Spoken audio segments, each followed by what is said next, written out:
বন্ধুরা, আমি চন্দ্রনাথ আপনাদের সঙ্গে রয়েছি সংবাদ সমাচার ইউটিউব চ্যানেলে। আজকে আপনাদের একটি অন্যরকম বিষয়, সরাসরি রাজনীতি নয়, সরাসরি পলিটিক্যাল নিউজ এটা নয়, পাবলিক সেন্টিমেন্ট জড়িত, in the interest of public service.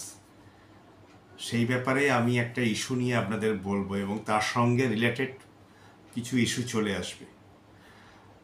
উত্তর চব্বিশ পরগনার ব্যারাকপুর সাব ডিভিশনের খড়দহ একটি প্রাচীন অঞ্চল, খুব পুরনো গ্রাম। সেখানে গঙ্গার ওপরে যেভাবে পলি পড়তে শুরু করেছে, অর্থাৎ গঙ্গার চড়া এমন বিস্তীর্ণ অঞ্চল গঙ্গা ছেয়ে গেছে যে নদী পারাপার করতে এখন লঞ্চ বা মোটর বোট যেগুলো চলে, অর্থাৎ খড়দা থেকে রিষড়া পর্যন্ত এপার ওপার হয়। প্রতিদিন কয়েক হাজার যাত্রী যারা গঙ্গা পারাপার করেন তাদের পক্ষে খুব সমস্যা হচ্ছে, কারণ জোয়ার থাকলে লঞ্চঘাট থেকে মোটর বোট চলে, জোয়ার না থাকলে বেশ কিছুটা দূরে অন্য একটি ঘাট থেকে মোটর বোট ছাড়া হয়। যারা রিষড়া থেকে বারাসাত বা ব্যারাকপুর বা এই দিকে যারা চাকরি করতে আসেন, বা যারা এদিক থেকে গঙ্গার ওপারে যান চাকরি করতে, এই ঘাট দিয়ে পারাপার হন, তাদের পক্ষে খুব সমস্যা। এবং সমস্যা এতটাই গুরুত্বপূর্ণ যে সময় অনেকটা হাতে নিয়ে যাত্রীদের বেরোতে হয়। আপনারা তো দেখলেন কিভাবে চড়া পড়ে গেছে। লোকাল কাউন্সিলর কি বলছে আমরা তার মুখে শুনব।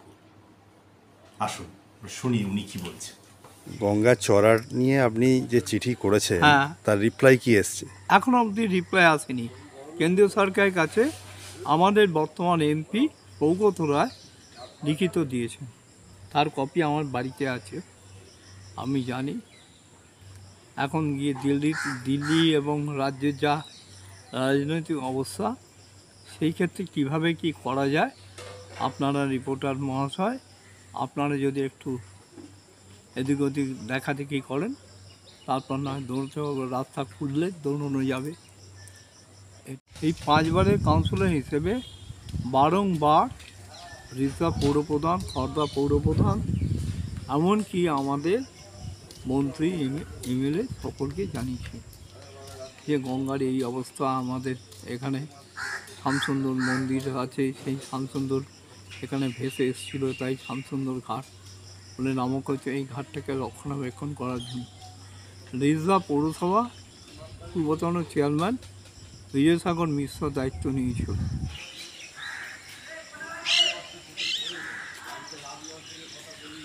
এই হচ্ছে গঙ্গায় শ্যামসুন্দর ঘাটের ধারে রবীন্দ্রনাথ ঠাকুরের স্মৃতিধন্য বাড়ি। এখন এটা শুধুই মাত্র বাগান, বাড়ি বললে ভুল হবে। তবে এখানে একটি বাড়ি তৈরি করে, অর্থাৎ সংগ্রহশালা তৈরি করতে চাইছেন এলাকার মানুষরা। তাই নিয়ে কি বলছেন কাউন্সিলর তাপস দাশগুপ্ত, আমরা তার মুখেই জেনে নেব। আসুন।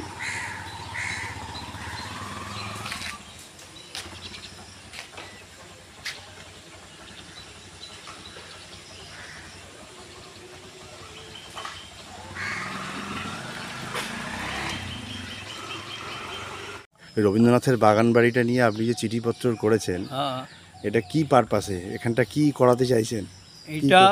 এইটা হচ্ছে আজ থেকে 20 বছর আগে প্রয়াত তাপস পাল পৌরপ্রধান এবং উদয় বিশ্বাস রিপোর্টার আজকাল ছিলেন, তারা সুকান্ত সদনে মিটিংয়ে মমতা ব্যানার্জি মহাশয়াকে খড়দা রবীন্দ্রনাথ যে ছিলেন পেশ করেছিলেন, বক্তব্য পেশ করেছিলেন। সেই বক্তব্য অনুযায়ী তৎকালীন এসডিও থেকে ডিএম এরা সিদ্ধান্ত নিয়েছে না রবীন্দ্রনাথের বাড়িটা অধিগ্রহণ করা হবে। কিন্তু অধিগ্রহণ করার নাম করে আজ অবধি কিছু হচ্ছে না, অথচ আমি 5 বারের কাউন্সিলর ছিলাম। তা আমি মাননীয় মুখ্যমন্ত্রীকে মোবাইলের মাধ্যমে ঘটনাটাকে জানাই তখন এবং চিঠি লিখি। সেই চিঠির পরিপ্রেক্ষিতে উনি আমাদের বর্তমান পৌরপ্রধান মহাশয়কে এই বাড়িটা রক্ষণাবেক্ষণ করার জন্য দায়িত্ব দিয়েছেন এবং আমি বর্তমান পৌরপ্রধান মহাশয়কে জিজ্ঞাসা করেছিলাম, বলল বিশ্ব ব্যাংকের কাছে এই রবীন্দ্রনাথের বাড়িটা উদ্বোধন করার জন্য মুখ্যমন্ত্রীর নির্দেশে উনি পাঠিয়েছেন। কতদিন পাঠিয়েছেন তা জানি না, আমি দিন 7 আগে ওনার কাছে গিয়ে এই ব্যাপারটা জানতে পেরেছি।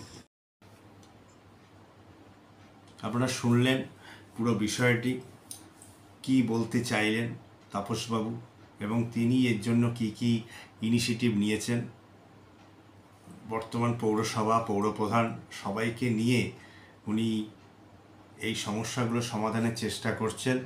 আমরা আশাবাদী এবং স্থানীয় মানুষদের এই সমস্যা, এই গঙ্গা পারাপারের সমস্যা এবং গঙ্গার যে ড্রেজিং অর্থাৎ চড়া কাটানো, সেটাও নিশ্চয়ই হবে। কারণ এর আগেও আজ থেকে বেশ কয়েক বছর আগে, মানে কিছু বছর আগেই বলা যায়, তখন কেন্দ্রীয় জলসম্পদ মন্ত্রী ছিলেন অর্জুন চরণ শেঠী। তাকেও চিঠি করা হয় এই চড়া কাটানোর জন্য। তখন কিন্তু সেইভাবে চড়া ড্রেজিং হয়নি, গঙ্গার চড়ার ড্রেজিং হয়নি, চড়া কাটানো হয়নি। কারণ হুগলি নদীর নাব্যতা যেভাবে দিন দিন কমে যাচ্ছে, এখন খিদিরপুর বন্দর বা কলকাতা বন্দরে আমরা প্রায় শুনি যে জাহাজ আটকে যাচ্ছে বা বাইরের জাহাজ আসতে পারছে না, যেহেতু গঙ্গার নাব্যতা কমে যাচ্ছে।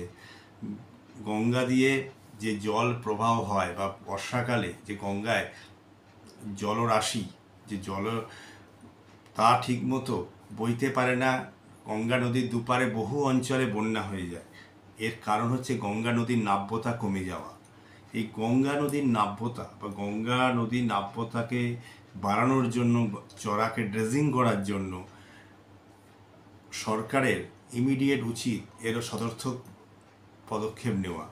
আমরা আশাবাদী হয়তো এই সমস্যার সমাধান হবে এবং স্থানীয় মানুষরা, স্থানীয় জনপ্রতিনিধিরা যেভাবে চেষ্টা করছেন, এখন সময়ের অপেক্ষা। দেখতে থাকুন, সঙ্গে থাকুন সংবাদ সমাচারের, এবং নিত্য নতুন টপিক নিয়ে আমি আপনাদের সামনে আসব। আজকের মতো বিদায় নিচ্ছি। সকলে ভালো থাকবেন। নমস্কার।